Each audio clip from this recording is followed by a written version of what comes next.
Halo, selamat datang di podcast Bicara Bandar bersama saya Arga dari Creative Trader. Pada podcast kali ini kita akan menjawab pertanyaan-pertanyaan yang masuk di kolom komentar dari para penonton YouTube kami, dan pada podcast ini ada banyak pertanyaan tentang saham brand, juga ada pertanyaan saham lain, tapi tentunya fokus pembahasan kita akan saham brand yang kita tahu ini adalah saham nomor 1 di Indonesia yang pergerakannya dalam beberapa bulan terakhir terus bergerak naik secara umum dan menjadi perusahaan terbesar di Indonesia, mengalahkan BBCA jauh dan juga menjadi motor utama kenaikan IHSG di 7.900, terlepas dari ya kita tahu kondisi ekonomi yang memang tidak baik-baik saja. Tapi itu yang kami bahas sampai beberapa minggu terakhir, bahwa kebangkitan IHSG ini sangat baik karena para konglomerat lokal dan para investor asing terus menggoreng IHSG. Tapi Jumat kemarin tiba-tiba aja jam 9 pagi brand di ARB-kan dan ada cerita FTSE dan lain-lain. Itu yang membuat banyak komentar masuk dan itu yang akan kita bahas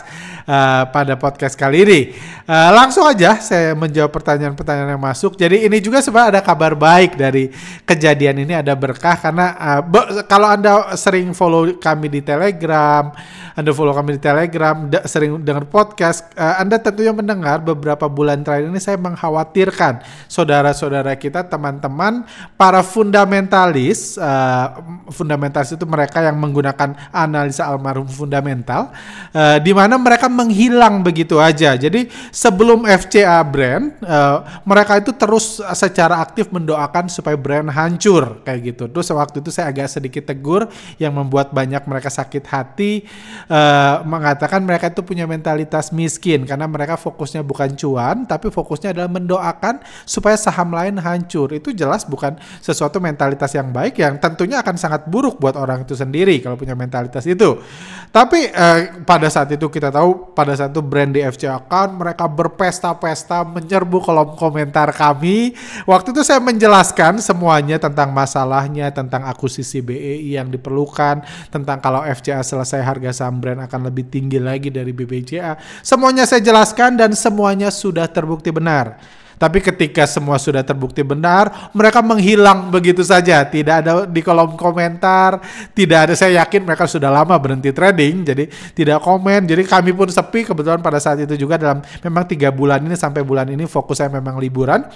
Di kuartal 3 ini saya juga jarang buat podcast, tapi hari ini tiba-tiba karena kemarin tiba-tiba mereka bermunculan lagi. Jadi puji Tuhan ternyata mereka baik-baik aja, mereka nggak hilang kemana-mana. Mereka mungkin hanya menahan malu atau mungkin lagi cari kerjaan di tempat lain untuk kehidupan sehari-hari. Tapi karena brand jatuh, karena IHSG dibanting, mereka bermunculan lagi. Komentar-komentar pun jadi seru lagi, membuat saya juga jadi semangat lagi buat Q&A untuk menjawab pertanyaan-pertanyaan mereka yang mungkin agak tersesat ini. Oke, saya baca dulu sedikit pertanyaannya sebelum kita bahas brand. Brand dan kawan-kawan, versi terbaik Arga mendadak ARB. Betul sekali. Bikin malu slogan fundamental is dead. Nggak usah malu, itu realita. Fundamental sudah lama mati. Anda harusnya mencerahkan dengan ilmu yang baik, bukan menyesatkan. Oke, mudah-mudahan Bapak ini bisa tercerahkan dengan hal yang baik, bukan sesat seperti yang terlihat dari komentarnya. Pasca nonton podcast ini, kita doakan sama-sama. Yang ngikutin orang ini adalah orang yang tidak memakai otaknya dengan baik. Fundamental nggak akan pernah mati. Ini salah satu, memang ya kita tahu memang orang yang mengarah fundamental masih hidup atau tidak pernah mati adalah yang berpendidikannya agak-agak kurang baik lah ya, perlu diedukasi sehingga bahasanya itu makan tuh brand. Pagi Om, melihat saham PP, ARB, terutama brand ARB, semoga jantung aman. Jantung saya aman-aman aja, semoga jantung mereka juga baik-baik aja. OTW kembali ke harga wajarnya, itu selalu kecap fundamentalis. Harga wajar. Sudah puluhan kali mengatakan harga wajar itu nggak ada, yang ada adalah harga bandar. Karena ada bandar lah yang menyesuaikan harga, bandar lah yang menentukan harga, nggak ada harga wajar. Kalau saya tanya ke orang ini harga wajarnya berapapun mereka bingung. Waktu brand ARB, waktu di FCA kan kemarin banyak yang bilang harga wajar brand itu di 100, di 150, 200, tahunnya malah ke 15.000. Kayak gitu. Jadi nggak ada itu harga wajar itu, nggak ada, yang ada adalah harga bandar. Karena bukan ini siapa Dastana Ding, ini bukan dia yang menentukan harga brand, yang menentukan. Jadi dia boleh punya harga wajar ya, coba dia kecap aja. Atau bagi yang mau belajar, yang pengen tahu tentang harga wajar, bisa search di YouTube kami tentang teori Profesor Kecap. Di situ Anda akan terjelaskan bahwa harga wajar itu sebenarnya nggak ada. Bahkan kalau Anda udah nonton video itu, Anda akan malu banget kalau Anda ngomong harga wajar saham ini bersegini, Anda akan malu banget, Anda akan disadarkan. Kalau Anda mau sadar, mau teredukasi, search Profesor Kecap, Anda bisa nonton itu dulu di YouTube kami. Ini kalau enggak ya nggak apa-apa juga, Anda jadi haters juga, justru buat podcast ini semakin seru, semakin banyak yang nonton, terserah masing-masing. Oke, langsung bahas pembahasan brand. Saya semangat banget ini. Sebelum ini ada berita sebelum penurunan brand. Jadi ini saya ambil jam 10 pagi, itu sejam sebelumnya, hampir jam 11. Ini search BNI Sekuritas tidak bosan jagokan brand Prayogo Pangestu. Ini jadi analis sekuritas itu biasa ngecapnya fundamental, dia menjagokan ini. Berita-beritanya semua bagus, bahwa diungkap nilai investasinya bakal geber ekspansi panas bumi, genjot kapasitas hingga 102.000 MW, ekspansi kapasitas panas bumi dan lain-lain. Semua beritanya bagus-bagus aja. Jadi kalau ada yang bilang ini karena fundamental brand bagus-bagus aja, 1 jam sebelum harga sahamnya di-ARP-kan. Semua analis sekuritas sudah setuju, karena analis sekuritas saya tahu udah tobat. Mereka udah nggak mengatakan brand over value lagi, nggak lagi bahas brand nggak punya kantor, bisnisnya nggak ada, bukan perusahaan beneran. Mereka semua sudah tobat, karena brand adalah nomor 1 di Indonesia. Kalau perusahaan nomor 1 di Indonesia kayak gitu, bayangkan nomor 2-nya kan.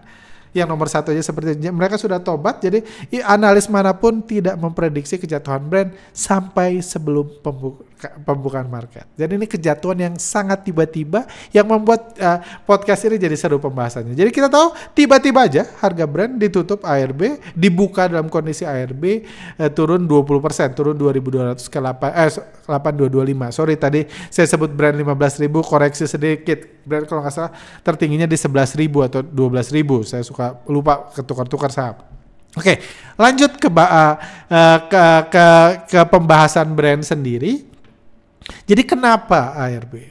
Jadi banyak fundamentalis yang memang nggak ngerti, memang tidak, ya kita tahu lah level edukasinya, saya nggak mau merendahkan, mengatakan brand jatuh karena fundamental, sama seperti FCA mengatakan brand jatuh itu karena FCA. Percayalah, please, fundamental sudah lama mati. Nggak bisa brand jatuh karena fundamental sudah lama mati. Harga saham hanya bisa dijatuhkan oleh orang yang hidup, oleh orang. Nggak bisa dijatuhkan oleh fundamental, apalagi yang sudah mati. Nggak bisa juga dijatuhkan oleh fundamentalis, karena fundamentalis nggak punya duit. Karena untuk menjatuhkan brand harus ada penjualan besar.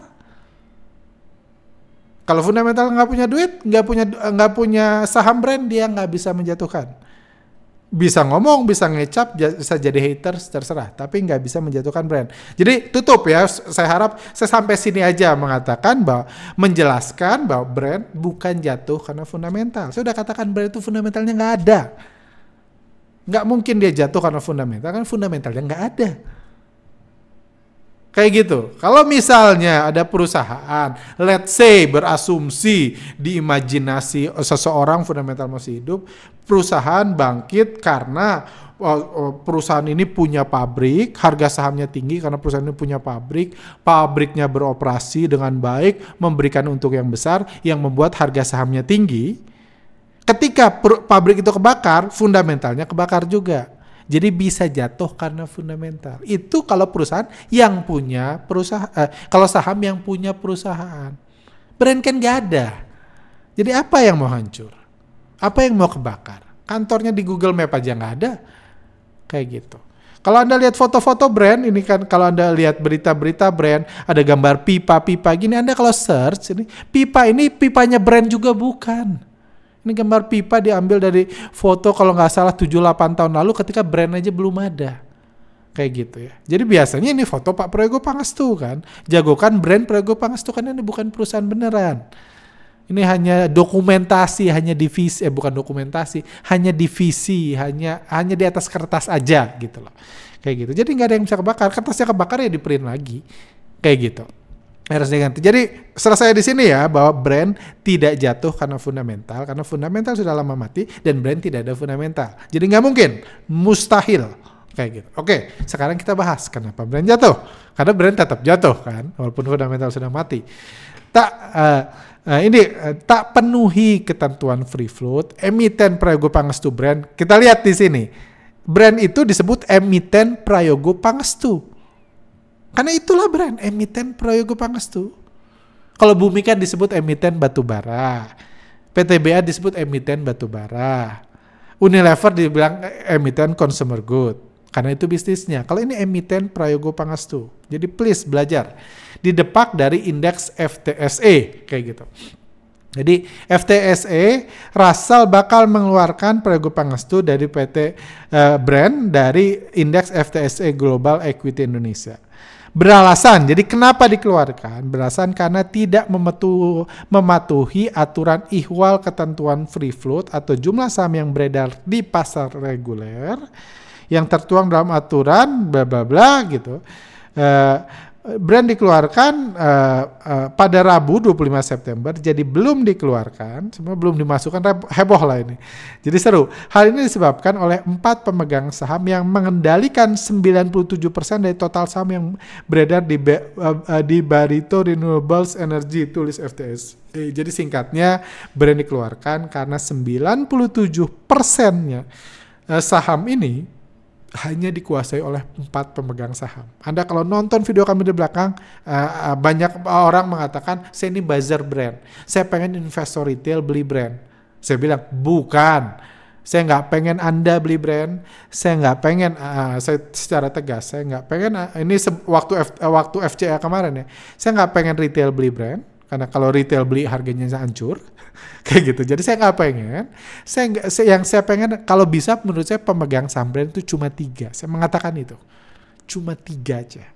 Dan ternyata sekarang keluar berita 97% saham itu dikendalikan oleh 4 pemegang saham. Jadi 3%-nya dimiliki oleh sisanya. Kayak gitu. Jadi bisa fundamentalis menghancurkan saham ini? Nggak mungkin. 97%-nya dikuasai oleh 4 pemegang saham. Tapi itulah, ini kenyataan yang sudah terjadi sejak brand IPO. Bukan hal baru ini. Tapi itulah yang dijadikan alasan FTSE Russell mengeluarkan brand dari indeks FTSE Global. Jadi seru. Ini alasannya, seakan-akan ini kejadian baru. Padahal Anda cari berita dimanapun, lihat transaksinya, tidak ada perpindahan kepemilikan, tidak ada manuver kepemilikan brand dalam 1, 2, atau 3 bulan terakhir. Ini hal simpel aja, harga sahamnya dinaikkan. Kayak gitu. Saya hapus. Nah, terus, dan ini juga saya masuk, kita jawab pertanyaan ini. Pertanyaan selanjutnya. Lanjut, nanti saya ada pembahasannya, kita lanjut. Jadi FTS ini seru. Anda tidak pernah berhenti bilang fundamental sudah mati. Betul, karena sudah mati dan banyak yang belum percaya, kasihan. Maka saya juga tidak pernah bosan counter bahwa fundamental tak akan pernah mati. Nggak apa-apa, silahkan. Ajaran ini adalah yang paling berbahaya, sesat di dunia investasi, bahkan trading atau swing. Silahkan, saya yakin orang seperti ini tradingnya juga susah atau bahkan nggak trading. Khususnya buat pemula. Ya bebas, kalau pemula semuanya harus hati-hati, memang apapun ajarannya harus hati-hati, apalagi technical fundamental, semuanya harus hati-hati. Juga bandarmologi, saya fair aja, bahkan pemula biasa nggak bisa belajar bandarmologi. Brand Jumat kemarin ambrol, no comment bro, kenapa rontok? Ada komen, nanti jelaskan komennya. Bahkan emiten yang Anda sebut terbesar di Indonesia saat ini memohon untuk koreksi FTSE menurut surat ke FTSE. Jadi ini seru. Jadi kita cerita, jadi sebenarnya brand titik, udah nggak ada masalah sama fundamental, udah jelas. Terus jadi brand ini masalahnya sama FTSE karena dikeluarkan, itu yang membuat harga sahamnya RB. Sekarang kita bahas, ini masalahnya. Brand ini, jadi cerita ini panjang sebenarnya, cerita FTSE. Brand waktu 25 Mei dikatakan akan masuk indeks FTSE 25 Mei 2024. Ini ketika waktu fundamentalis masih ada, masih mendoakan brand hancur, masuk FTSE. Waktu itu market cap-nya udah 1.500 triliun. Kayak gitu, 1.500 triliun. Masuk FTSE Russell kayak gitu di 25 Mei. Tiba-tiba 4 Juni tiba-tiba brand masuk dalam FCA, drama kebijakan FCA, brand batal masuk indeks FTSE. Tiba-tiba dimasukin FCA. Itu yang kami protes banyak, itu yang buat saya waktu itu buat video sampai seminggu bisa 2 kali menjelaskan masalah itu. Itu yang diprotes banget kebijakan FCA. Waktu itu sejak awal saya bilang solusinya adalah akuisisi BEI. BEI itu perusahaan, punya kepentingan, cari profit, itu BEI. Kayak gitu, BEI itu bukan Tuhan, bukan orang yang mengutamakan pengen retail untung, bukan. BEI itu perusahaan yang cari profit. Mereka bukan lembaga amal, bukan yayasan. Jadi saya bilang akuisisi BEI. Kayak gitu. Dan waktu itu kalau Anda follow terus, waktu itu ada kejadian mau ada RUPS BEI. Dan sehari menjelang RUPS BEI, di hari terakhir kebijakan batas waktu pemegang saham menjelang RUPS BEI. Pada hari itu manuvernya selesai dan tiba-tiba brand dikeluarkan dari FCA. Itu semua recordnya ada. Saya bukan cocokmologi, semua recordnya aja di video-video beberapa bulan lalu ketika saya aktif buat video sebelum masuk era liburan seperti sekarang. Jadi dan itulah jadi solusinya apa? Waktu itu saya katakan, waktu itu juga saya secara tegas mengatakan fundamental sudah mati, masalah brand itu FCA. Untuk FCA selesai, BEI-nya harus oknum-oknum fundamentalis harus dibersihkan dari BEI supaya brand nggak masuk FCA lagi. Setelah RUPS BEI, kebijakan baru, brand keluar dari FCA, brand nggak pernah masuk FCA lagi. Udah clear, masalah sudah selesai dengan BEI. Karena itu, FTSE masuklah. Brand masuk indeks bergengsi FTSE.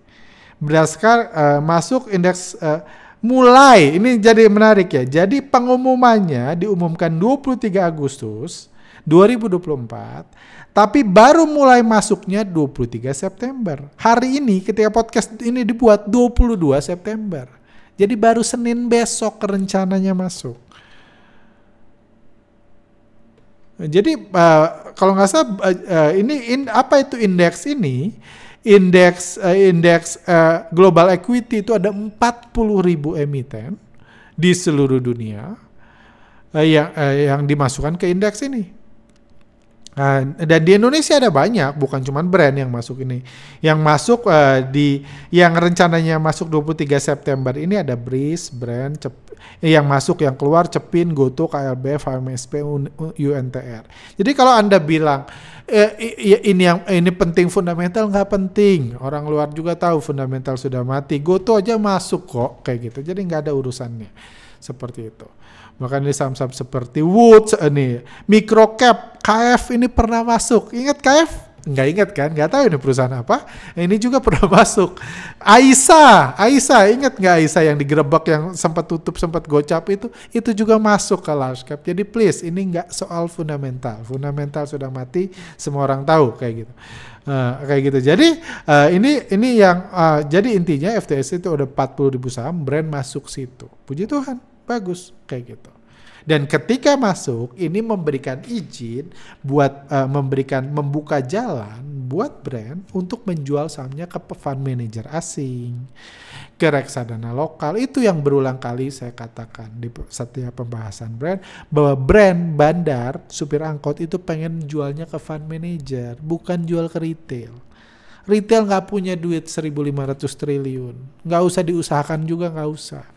Brand kan market cap-nya 1.500 triliun kan. Itu kalau mau dijual semua, jualnya harus ke fund manager. Mau jual ke retail juga, retail pembeli reksadana, reksadananya beli saham brand. Itu goalnya. Nggak pernah saya bilang ini dijual ke retail. Tapi jangan retail beli. Karena tetap aja, retail kan powerfulnya luar biasa. Kalau beli harga hancur kan. Itu juga yang terjadi di brand sekarang. Salah satu penyebabnya, karena retail beli. Nanti kita bahas. Kayak gitu. Jadi, ini masuk. Saya tanya lagi. Di 23 Agustus ini, apakah pemegang saham 97 persen pemegang saham brand. Itu disebabkan hanya 4, jawabannya iya. 4 pemegang saham menguasai 97% saham brand sejak ketika ini diumumkan, jawabannya iya. Jadi sebenarnya dulu nggak masalah. Bukan dulu, ini sebulan lalu ini nggak masalah. FTSE sendiri yang mengumumkan bahwa akan masuk brand. Kalau ini masalah, sejak sebulan lalu ini dikatakan enggak, ya nggak usah ngomong apa-apa, mereka bahkan nggak usah ngomong. Kayak gitu. Bukan cuma itu, beritanya lebih detailnya. Jadi diumumkan 23 Agustus, bakal efektif per 23 September, hari Senin besok, atau pasca penutupan 20 September. 20 September itu hari Jumat kemarin. Pas tutup Jumat kemarin, harusnya efektif brand masuk Global Equity Index di kategori large cap. Harusnya. Tapi ini ada notes-nya nih. Notes-nya bahwa kendati demikian, komposisi masih dapat direvisi hingga perdagangan 6 September. Perubahan dari komposisi indeks dianggap final mulai 9 September. Tapi ini dikatakan 23 Agustus, dibilang masih bisa berubah. Brand masih mungkin nggak masuk kayak ini. Karena akan masuknya per 23 September awal perdagangan. Masih mungkin nggak masuk, ini masih berubah. Perubahannya kapan? Kalau mau berubah, bisa berubah tanggal 9 September. Batasnya. Bukan tanggal 6 September. Di awal market 9 September sudah nggak bisa berubah. Ini FTSE yang ngomong. Bukan brand. FTSE yang ngomong. Jadi cuman 9 September sudah berlalu. Iya kan? Jadi harusnya udah clear kan? Harusnya udah clear. Tapi tiba-tiba aja pengumumannya hari Kamis tanggal 19 September. Katanya terakhir boleh berubah 6 September. Itu mereka yang ngomong.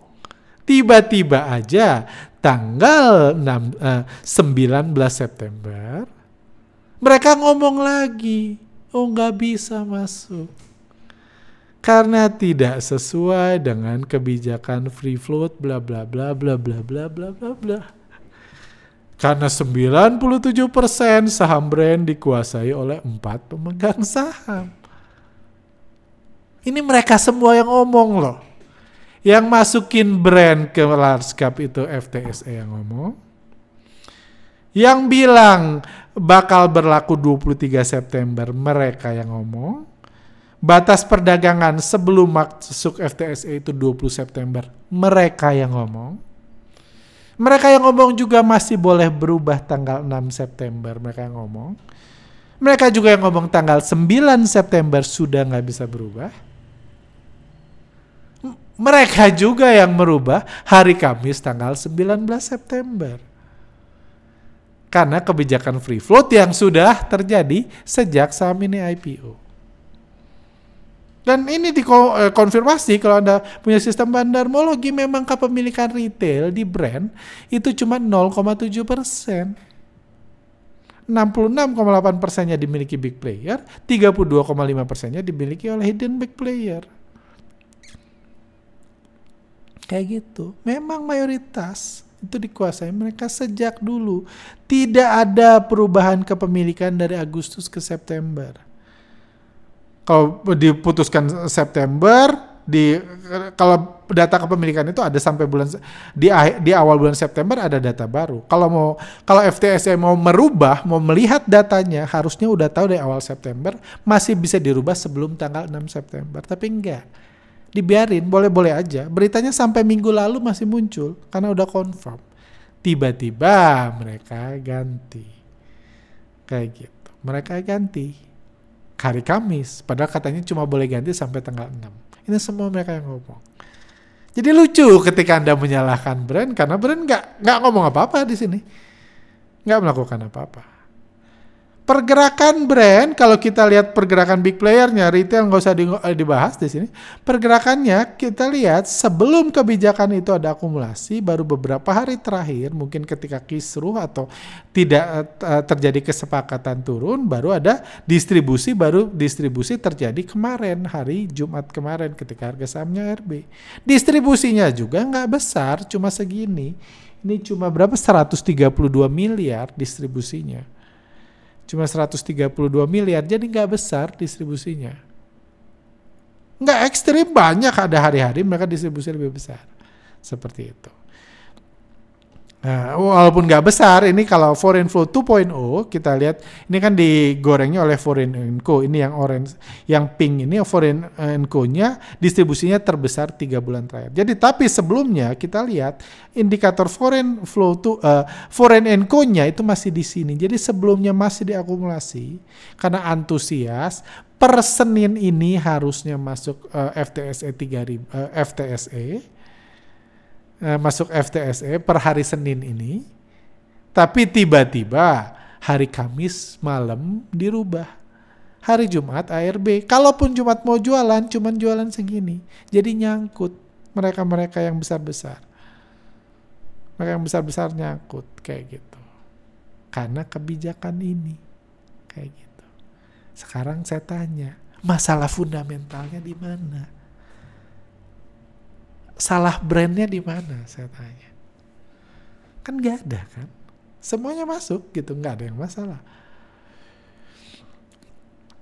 Terus gimana? Terus apa yang terjadi pada hari Jumat kemarin? Menjawab pertanyaan lagi, bahas brand ARB, apakah pahlawan bursa pada borong ratusan triliun dari asing? Ini pertanyaan juga memang mungkin belum tahu paham analisa Bandar Mulia, sebenarnya bisa dilihat. Kalau jawabannya pahlawan bursa borong ratusan triliun dari asing, jawabannya tidak. Kenapa? Untuk pahlawan bursa bisa borong ratusan triliun dari asing, pertama pahlawan bursa harus punya ratusan triliun. Ekonomi lagi susah, pahlawan bursa dapat duit di mana ratusan triliun? Itu satu. Kedua, kenapa nggak mungkin pahlawan bursa borong ratusan triliun dari asing? Untuk pahlawan bursa bisa punya ratusan triliun dari asing, asing harus jualan ratusan triliun. Itu juga nggak terjadi. Asing jualan kemarin aja cuma 130M, foreign & co-nya malah ini yang lebih menggambarkan pergerakan bandar malah masih akumulasi. Sebelum kebijakan tersebut, FTSE tiba-tiba bermanuver. Seperti itu. Kayak gitu. Jadi, tapi bukan berarti pahlawan bursa tidak berkorban. Enggak. Tidak ratusan triliun, tidak. Tapi berkorban ya iya. Pahlawan bursa kalau harga saham jatuh kan pahlawan bursa borong. Makanya mereka jadi haters, kesel sama bursa, kesel sama bandar. Karena mereka selama ini jadi korban kan. Di mana buktinya? Kita lihat datanya hari Jumat kemarin. Yang jual ZP asing, oke, betul. ZP asing 122 miliar, bukan ratusan triliun. Yang borong siapa? XL, YP, XC, NI, SQ, PD, CC, ini semua pahlawan bursa yang nyangkut di brand. Yang borong brand, bukan yang nyangkut ya, yang borong. Belum tahu dia nyangkut atau enggak, lihat besok. Kalau besok jatuh berarti mereka nyangkut terus. Tapi enggak ratusan triliun. Dan 122 miliar di saham 1.500 triliun itu enggak ada harganya. Karena goalnya bukan ngambil duit pahlawan bursa, bandar brand, supir angkot. Goalnya adalah jual ke reksadana asing, jual ke reksadana lokal, kayak gitu. Dan kejatuhan brand memang mengerikan karena di harga penutupan kemarin ada 2,5 juta lot saham yang pengen dijual. Jadi kalau mau beli di 8225 ada 2,5 juta lot tuh. Tinggal beli. Karena kebijakan FTSE. Itu sebabnya. Solusi sama. Ini bukan fundamental. Masalah ini tidak akan beres dengan brand buka kantor atau punya bisnis. Enggak, ini bukan masalah fundamental. Fundamental sudah mati, kayak gitu. Ini itu sebabnya solusinya FTSE. Ini komen yang menarik. Kenapa prank FTSE masa 2 kali sih? Kayak dimainin banget. Setuju kan? Kita udah sama. Dan yakin Dan gue yakin surat cinta brand ke FTSE hanya dibaca sekilas. Surat brand sudah kirim surat ke FTSE hanya dibaca sekilas. Ya iya kalau baca surat. Siapa juga yang butuh surat zaman sekarang?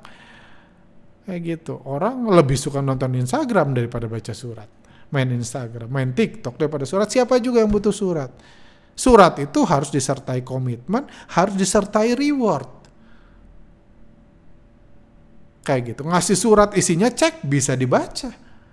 Kayak gitu. Tapi cuma surat doang, ya pasti dibaca sekilas, setuju. Kayak gitu. Surat yang penting itu cuma butuh beberapa kalimat. Nggak butuh penjelasan kecap-kecap.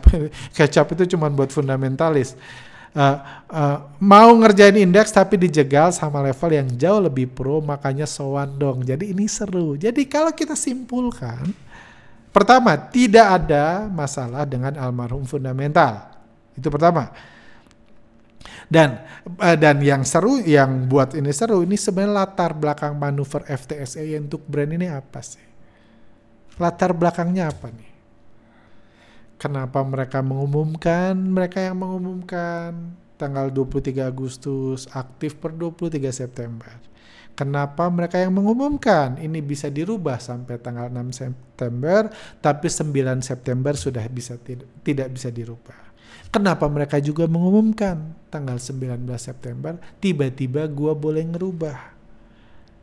Karena free float yang sudah sejak awal IPO sudah seperti itu. Ada dua kemungkinan.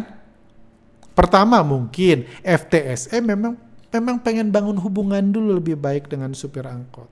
Ya bangun hubungan, relationship. Bertukar pendapat. Bertukar pendapatan mungkin. Atau apapun. Bertukar pemikiran. Bertukar mobil. Atau apa ya, bangun hubungan aja kan. Namanya orang bangun hubungan, bangun relationship. Mungkin satu, itu latar belakangnya.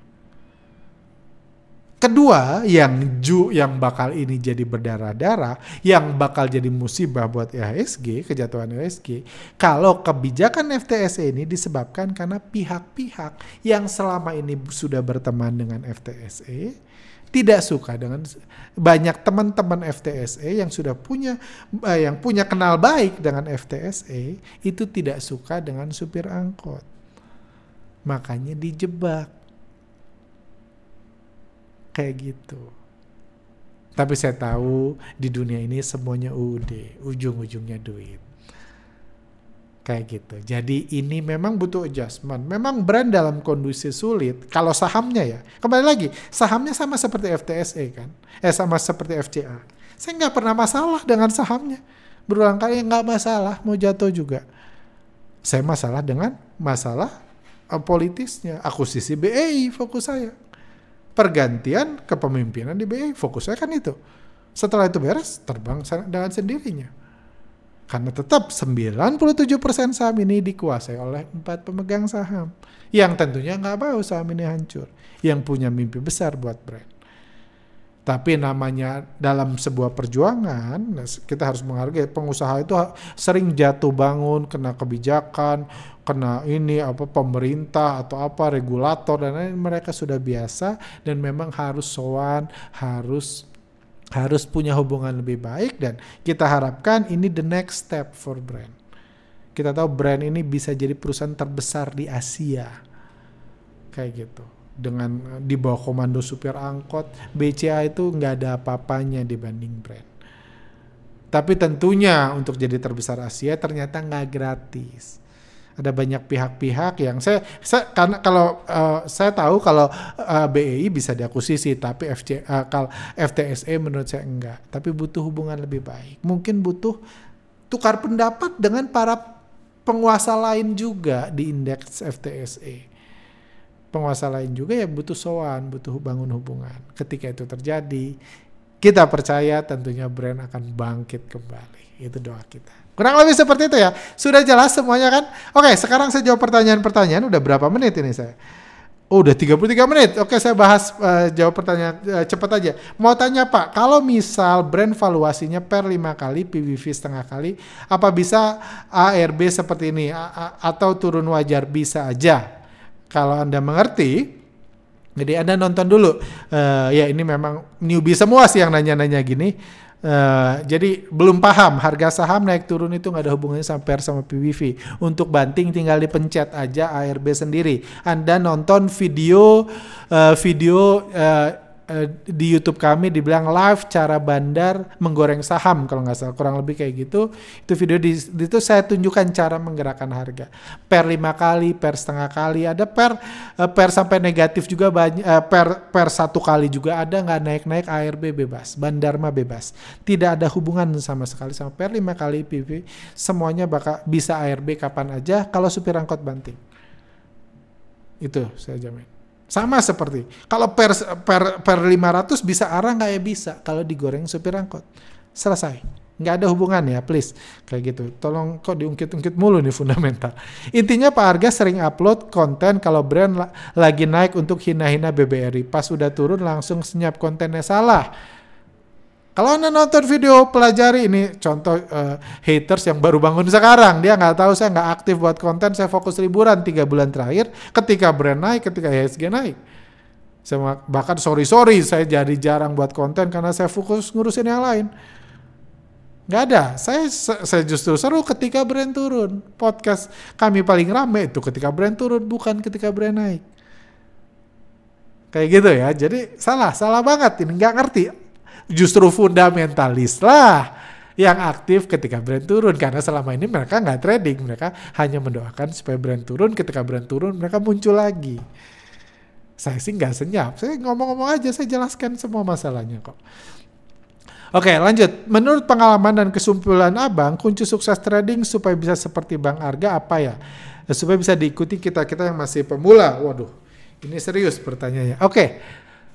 Ini buat saya ya, karena ada banyak kunci sukses trading dan banyak yang bisa diikuti. Ada beberapa tahun lalu di masa pandemik ada yang kunci sukses dia seorang influencer adalah flexing, bagi-bagi duit, pamer-pamer duit di sosmed supaya orang ikut stock pick-nya, bayar mahal ikut stock pick-nya, disuruh beli saham ABC dia jualan. Itu kunci sukses dia.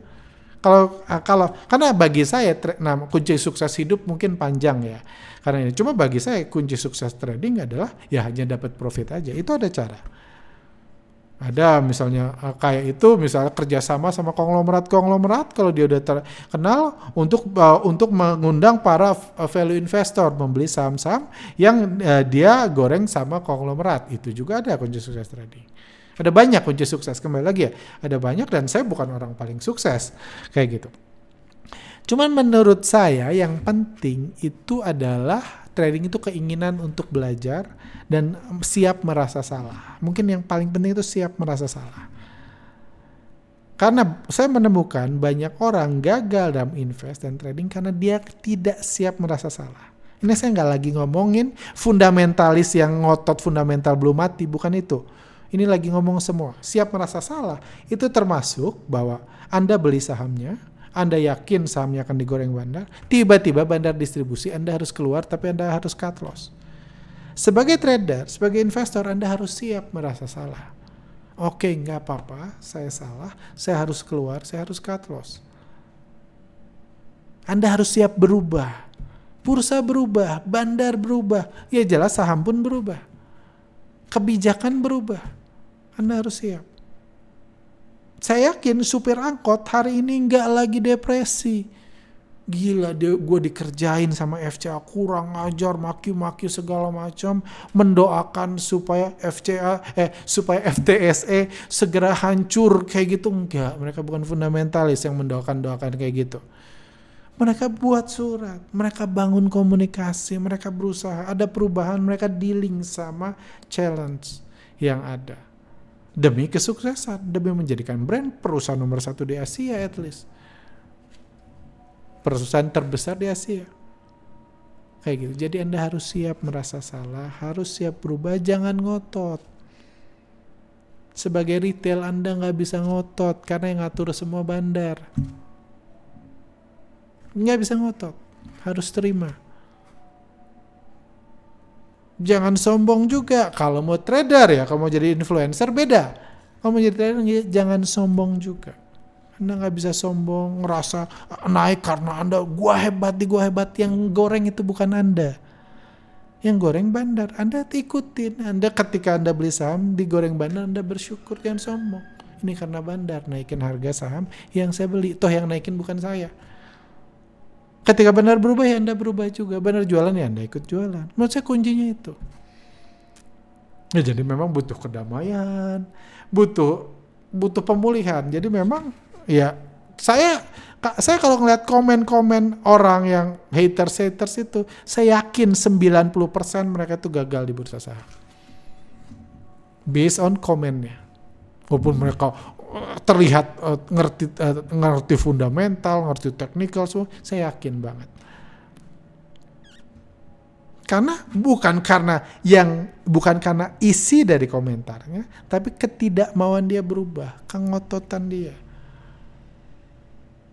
Kayak gitu. Seperti itu. Kayak gitu. Jadi itu sih menurut saya, itu yang perlu saya nggak lagi ngomong Anda harus belajar bandarmologi, enggak sekalipun saya mengatakan Anda harus belajar bandarmologi. Enggak sekalipun. Karena saya buat edukasi, bukan buat jualan workshop. Kalau saya buat jualan workshop, akan klik link di sini, akan muncul pop up kayak influencer lain. Setiap post Instagram ada ikut workshop ini, enggak kan? Karena saya buat edukasi. Saya happy orang baca post kami itu teredukasi, happy, nggak usah ikut workshop pun nggak apa-apa. Jadi fokusnya intinya bukan bandarmologi, tapi Anda harus siap berubah, harus siap. Anda harus sadar harga saham dikendalikan oleh bandar dan Anda hanya mengadu nasib aja. It's not about you gitu. Harga saham naik itu bukan, kalau saya beli saham naik tinggi itu bukan karena saya, karena digoreng bandarnya. Kayak gitu. Oke, kurang lebih seperti itu ya, simpelnya ya. Ada banyak banget unsurnya kayak gitu. Oke, lanjut. Bandar pasti peduli dengan fundamental perusahaan. Kenapa bandar tidak peduli dengan analisa teknikal? Enggak, bandar enggak harus peduli sama fundamental perusahaan. Ada yang peduli, ada juga yang enggak. Bandar peduli kalau perusahaannya tutup, betul. Perusahaannya bangkrut, dituntut pilot, betul. Karena kalau pilot itu nggak bisa digoreng, itu. Cuma hanya itu aja yang pedulikan. Kalau pernya 1, 10, 3.700 itu mereka sama sekali nggak peduli. Karena yang buat pernya 3.700 mereka, yang buat pernya 1 mereka. Masa mereka yang ngebanting terus mereka peduli, ini ada apa ya dengan perusahaan saya? Kan yang ngebanting mereka. Maka mereka yang goreng, mereka yang hajar kanan terus gila fundamental perusahaan gue bagus banget. Enggak, mereka bukan orang gila kayak gitu. Bandar itu orang-orang waras kok. Kenapa bandar tidak perlu analisa teknikal ya? Ya, bukan nggak peduli, cuma analisa teknikal itu analisa yang personal, semua orang punya versinya, jadi nggak bisa juga dia peduli sama garis yang saya tarik. Toh saya nggak bandar, misalnya saya itu saya punya candlestick saya analis teknikal, saya kasih nama candlestick saya itu Blackpink gitu. Bandar peduli enggak, mereka tahu pun enggak saya kasih nama Blackpink. Teknikal kan lagi ngomong ngasih nama candlestick, mewarnai candlestick, tarik-tarik garis. Orang bandar nggak tahu itu semua, jadi nggak bisa peduli kayak gitu. Lanjut, fundamental masih valid. Sehebat-hebatnya bandar nggak bisa ngebanting menurunkan di atas 30% saham-saham seperti BRI, BCA, Mandiri, BNI. Untuk membanting mereka cuma ini aja udah salah. BRI turun lebih dari 30% karena bandarnya terus jualan. Semua saham ini bisa turun sampai 30%, sampai 50% kalau bandarnya terus jualan. Kalau retail terus beli akan turun. Titik ya, sudah sangat jelas. Segi data pertumbuhan Indonesia solid 5%. Segi akar rumput macet parah di puncak, bahkan mall bukti orang punya duit. Segi survei lokal, coba cek tol Indo, Alfa, mall daerah Anda sepi. Sekarang logikanya ekonomi nggak baik. Gimana logikanya ekonomi nggak baik-baik? Ini panjang sih. Kalau Anda mau tahu ekonomi nggak baik-baik aja, Anda ngomong sama pengusaha. Jangan cuma nonton berita. Jangan cuma nonton, apalagi ini Anda ngomong sama pengusaha. Yang punya Alfamart, Anda tanya, omsetnya gimana? Tertarik nggak buat Alfamart baru di tempat lain? Yang punya Indomaret, Anda tanya. Kayak gitu. Macet di puncak akan selalu macet. Kalau weekend akan sama macet, itu nggak ada hubungannya sama pertumbuhan ini ekonomi. Dan yang menurut saya yang concern adalah intinya yang sebenarnya middle income itu yang masalah. Dan kenapa itu bisa buruk ke depannya? Karena middle income adalah target market pahlawan bursa. Pahlawan bursa itu harusnya dari middle income. Konglomerat yang bisa goreng harga tidak terkena dampak, betul. Tapi middle income itu yang masalah sekarang. Itu yang buat ekonomi nggak baik-baik aja, itu buat banyak pengusaha bingung mau buat bisnis apa karena target mereka middle income. Kayak gitu.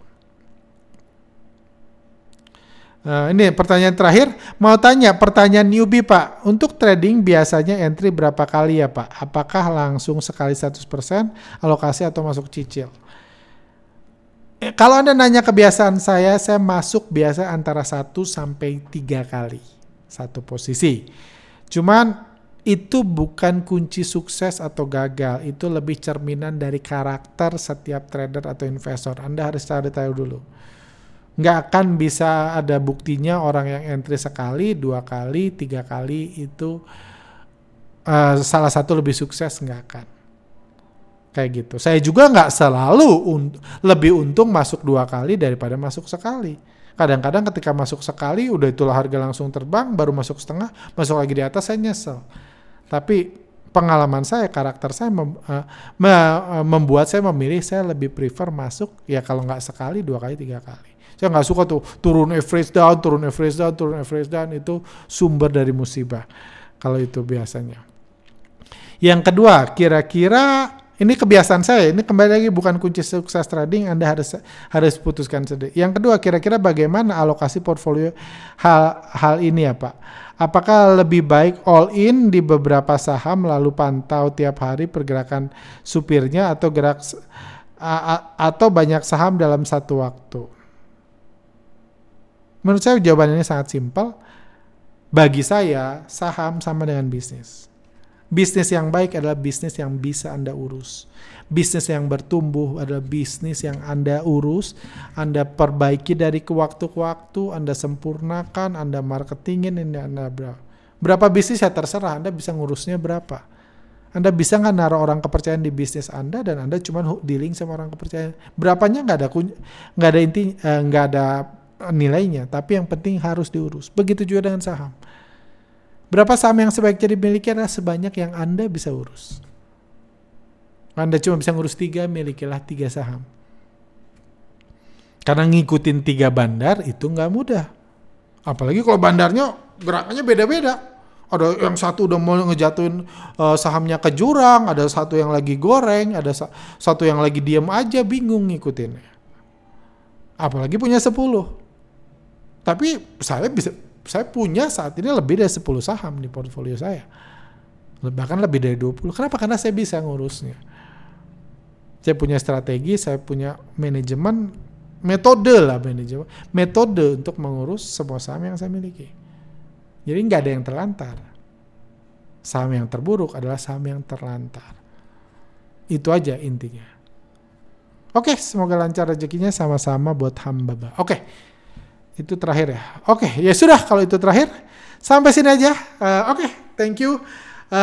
Di sini ya kita kurang lebih ini podcastnya. Kalau ada yang punya pertanyaan, punya komentar, tolong tulis di bawah. Silakan. Siapa tahu saya masih ada waktu sampai hari Kamis depan. Udah itu saya liburan lagi.